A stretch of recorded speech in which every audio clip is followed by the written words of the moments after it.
I recently made a video talking about Lakai. I made two videos. One talking about Lakai, how the original owners got pushed out of the company got sold because it wasn't making enough money. Big business tried to buy it to save it. Then I made another video watching how they put Bastien Salabanzi on, and they did a tour video. And I said, like, filmed and edited by Luis Moore? That's kind of weird. Like, should we be mad at Luis Moore for filming and editing this thing where it's like, it's kind of like disrespectful to the original owners when Lakai is like basically fully dead. But then Luis drops his own video. I own Lakai. I own it. Watch Lakai in Tokyo, Lakai.com, Erase Project. But see, like, doesn't that compete with his current brand Erase Project? But anyway, I'm curious to see what this is all about. Maybe we can figure it out. 20-minute vid. Maybe we can just watch the talking parts or what? But yeah, I'm very much curious to see what happened. And I'll give my thoughts and opinions. Let me know if the volume is good. Last year was one of the most difficult years for the skateboarding industry. Brands are going out of business, skate shops are going out of business. Lakai was one of the companies that had to sell. Lakai has been sold multiple times due to financial difficulties.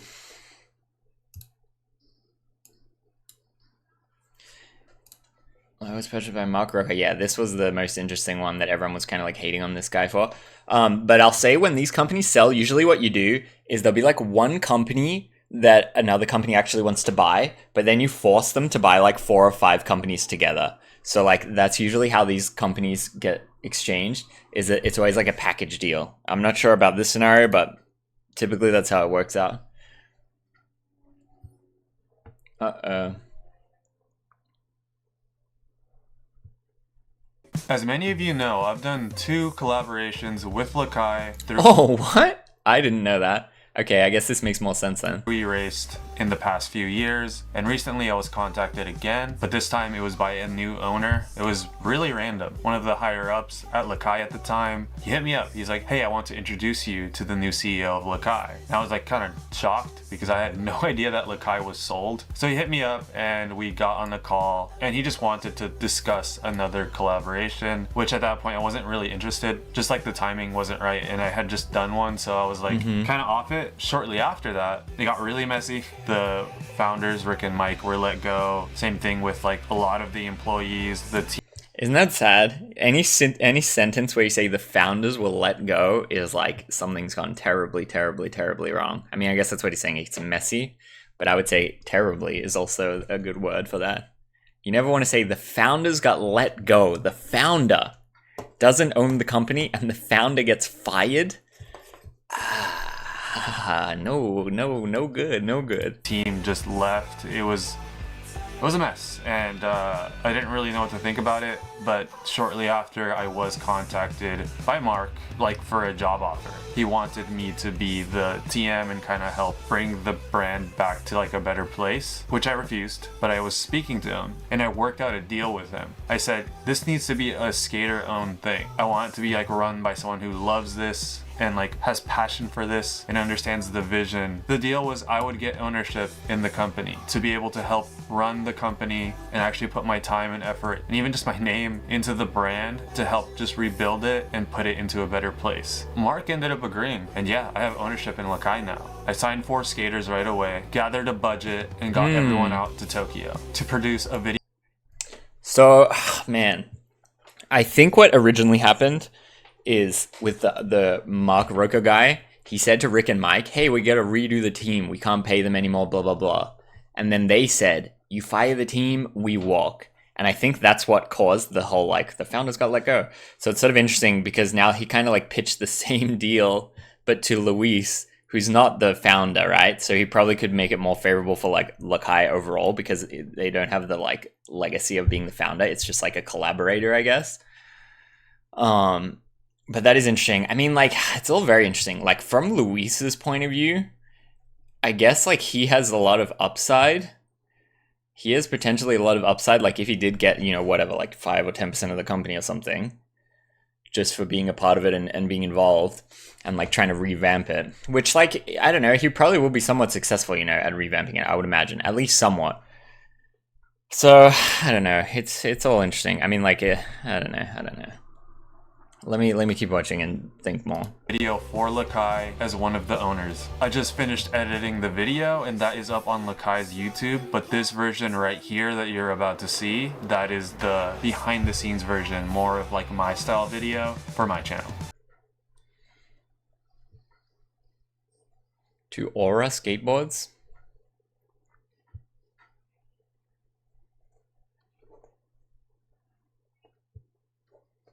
Luis has vision which the company was lacking.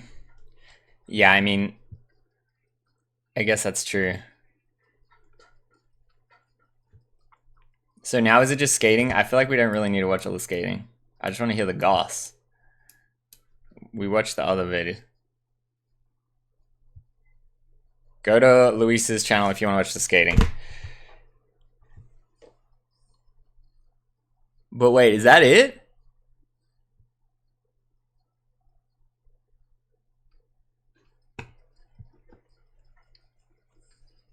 Ain't Bastien old? He's so good. Bastien has been killing it since the early 2000s. Even before. Maybe even the late 90s. It's crazy that he's still so good.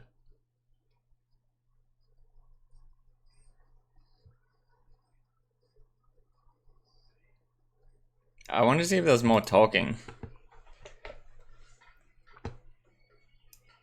I guess this was just a way that he can post this on his channel and Lakai's channel. By one being the edit and one being the behind the scenes. I would rather see skating than gas. I mean, I'm curious. Like I said, you want to see the skating, go to Luis's vid. I feel like I would have wanted maybe a little bit more explanation.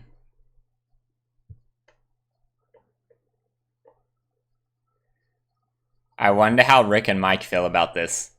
If they really hate Luis more, or they just say, I understand your position, it's okay. I feel like they would be mad. Because it's like their baby, you know? And now their baby is like betrayed. Not betrayed, but their baby and them are like estranged now.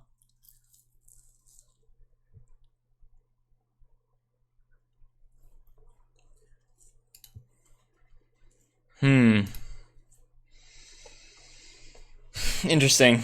I mean, it'll be interesting to see how this develops. Now I see, like, I think from the CEO point of view, he's saying, damn, I have this such bad PR right now.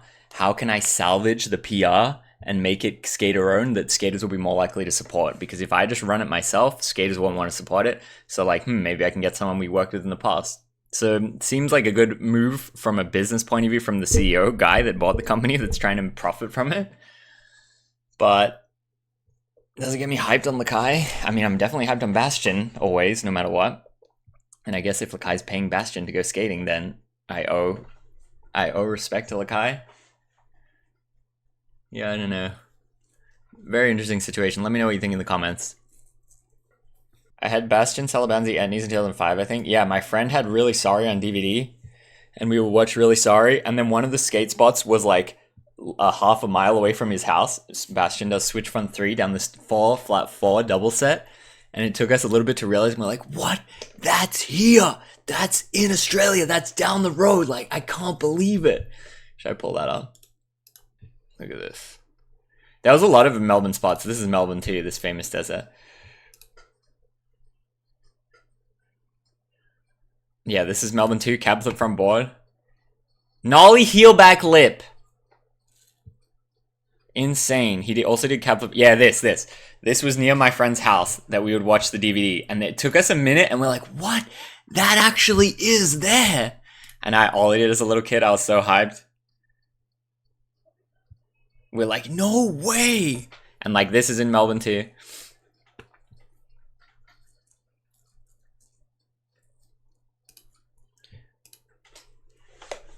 I thought Bastien was the best skater in the world when I was young. I mean, I think too. I think he probably was. I think he was the best skater in the world at one point. Everything in Melbourne he came was crazy. This is a 16 stair rail. People occasionally skated. He just is like, yeah, whatever, back lip. Nothing. Boom. Look how huge that is. Extreme death rail. Yeah, whatever, I'll backlip it. Nigel hit that Melbourne spot, the stair set, or the silver rail. This one, Jamie Foy skated this one where he did the crook back lip. This one. Jamie Foy skated this. They put like skate stoppers, and Jamie Foy did gap over, is a 13 stair. There was skate stoppers. Jamie Foy did gap over the skate stoppers to nose grind, and maybe gap over to front field, I think. But without skate stoppers, it was so perfect, like super smooth ground. Very steep rail, but still like a sick spot. People would skate the stairs too. I think Ali Bulala front heeled it back in this video era too.